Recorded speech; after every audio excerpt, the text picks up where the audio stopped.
Oh, hello, someday specters. Tonight is a very special night because tonight is the 1-year anniversary of Feed Your Head.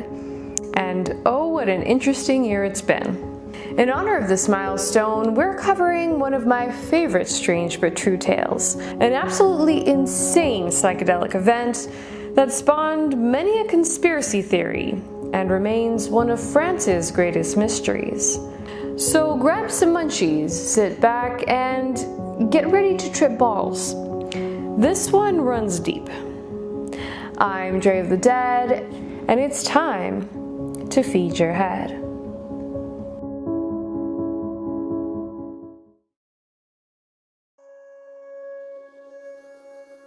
The date was August 16th, 1951. For Dr. Hadar Gabay, it started off like any other morning in Pont, Esprit. The small French town boasted only 4,500 people, many of whom he knew well. Around 10 a.m., there was a knock at his door. Little did he know that things were about to get weird. When he opened the door, a local farmer ran in, flailing wildly as if he was warding off a swarm of bees. And shortly after, another neighbor followed, babbling incoherently about all the snakes eating his brain. By nightfall, the medical team had their hands full with 75 hallucinating residents. Once the hospital reached capacity, 22 of those afflicted were set up in a local barn. Physicians from outside the town were called in, but like Dr. Gabay, they had zero explanation for what was happening. The patients complained of stomach pain, nausea, cold sweats, low blood pressure, and a slight fever. But if you think that's bad, they also all had insomnia and smelled like dead animals. For some, this would be the extent of their suffering, but as the days followed, hundreds more would be admitted, creating an unparalleled pandemonium. Many of the patients attempted to hurt themselves or others and had to be tied to their beds. When the nurses ran out of rope, they used horse reins to confine them. Some broke free and ran wildly into the collective madness. The town quickly succumbed to mass hysteria. A little girl cried out that she was being chased by tigers. A young boy tried to strangle his mother. A large man fended off terrifying beasts by smashing his furniture. A postman was convinced he was shrinking. An older woman sobbed, believing her children were being ground into sausages. A husband and wife chased each other armed with knives. One man tried to throw himself in the river, yelling, "I am dead and my head is made of copper. I have snakes in my stomach and they are burning me." Another thought he was a plane, leapt from his window, broke both of his legs, stood up, and kept on running. All around, people were fleeing from unseen flames, monsters, and other horrors. Dogs bit into stones until their teeth fell out. For some, it wasn't all fire and brimstone. Many heard heavenly choirs and saw brilliant colors. They witnessed the beauty of the world in ways they'd never imagined. And after the incident, the director of the local farmers collective went on to write hundreds of pages of poetry. In total, 300 people and countless wildlife were affected, leaving 7 dead. Some were placed in asylums for the next few months. Immediately following the incident, a number of theories abounded as to what actually caused it. Some claimed a resident went around poisoning people's food and drinks. Others believed that a local priest put a curse on the town. There was even talk that the police had compromised the water supply. But what investigators discovered was a common link among everyone affected and a possible explanation for the town's descent into madness.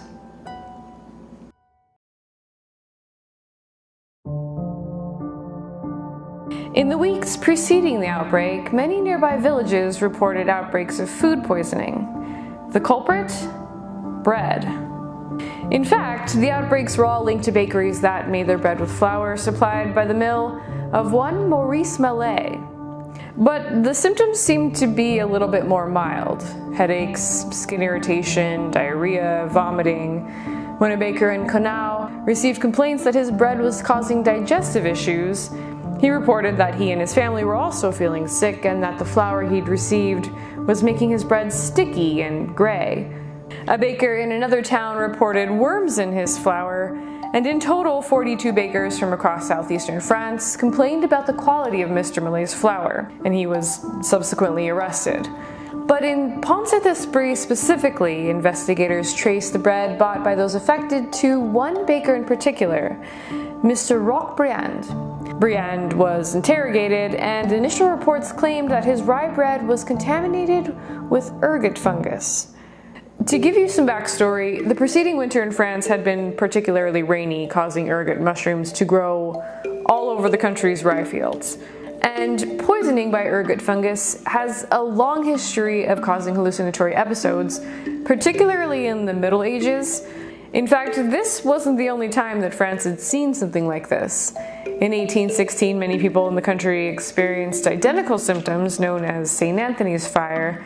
St. Anthony after the patron saint of gravediggers, and fire after the burning sensation felt as a result of ergot fungus. The rainy conditions leading up to that incident were also very similar to the ones at Pont-Saint-Esprit. As a result of unknowingly poisoning his customers, Mr. Briand's bakery closed. His wife took her own life, and his own was utterly destroyed. The incident was deemed le pain maudit, or the cursed bread, by the people of the town. Many investigations followed, with findings ranging from mercury poisoning to pesticides to factory fuel leaks contaminating the water supply. But not everyone was convinced of the ergot explanation. One of the first outspoken detractors was Pierre Jacob, president of France's Millers Union. His argument was that ergot had always been present in French flours, so how could it suddenly be to blame for this particular incident? The second major detractor was American historian Stephen Kaplan. In his 2008 book, also entitled Le Pain Maudit, he argued that ergot contamination would not have only affected one sack of grain in a single bakery, but that the effects would have been more widespread. But just 1 year after Kaplan's book came the most vocal opponent to the ergot theory, one who took the case into full-blown conspiracy territory. The suspects in question? The U.S. government.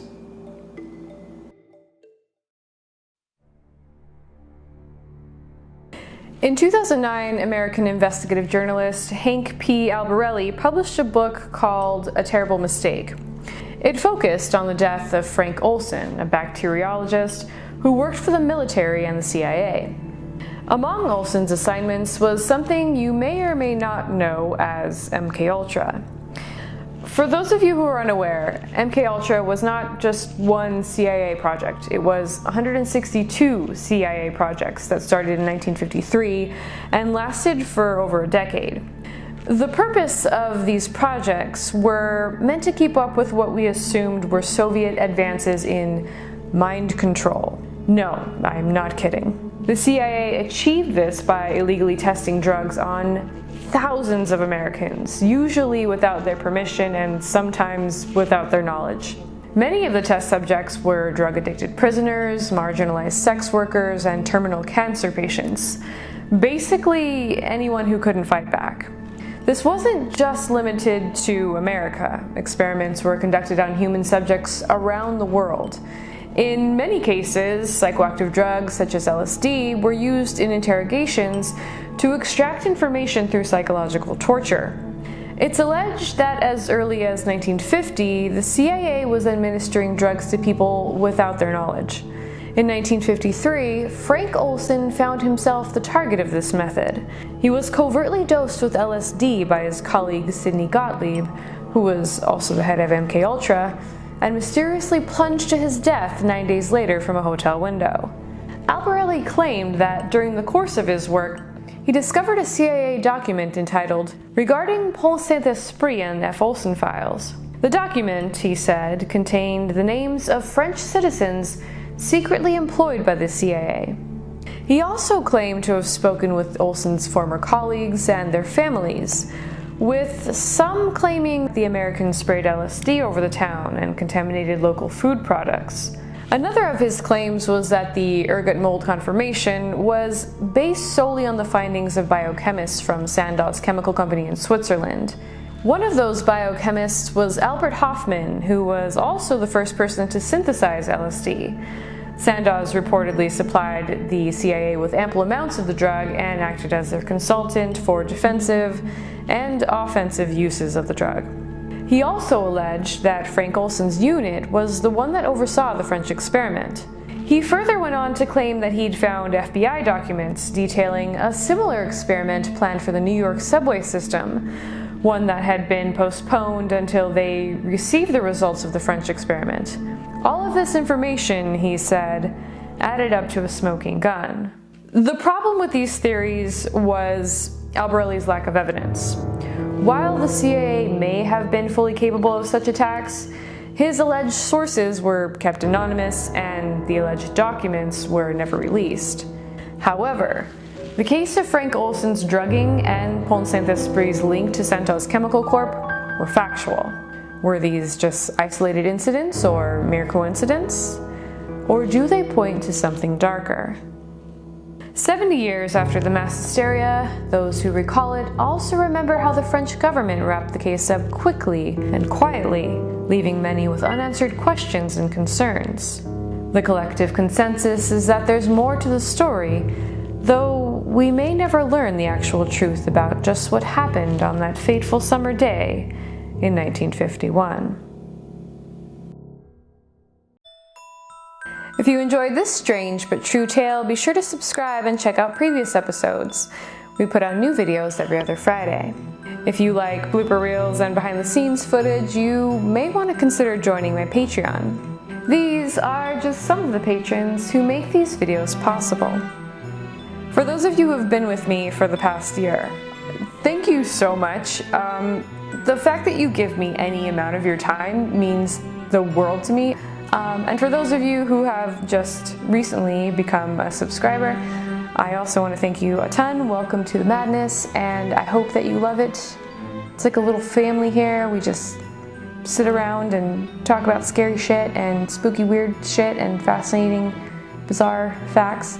And the fact that you are still watching this right now is just like, fuck, you are a trooper. This is the end of the video. Did you realize that? This is the end of the video, and you're still watching. Holy shit. You're the shit. You are the shit. Because you're here. As always, thank you so much for watching. Be well and stay strange.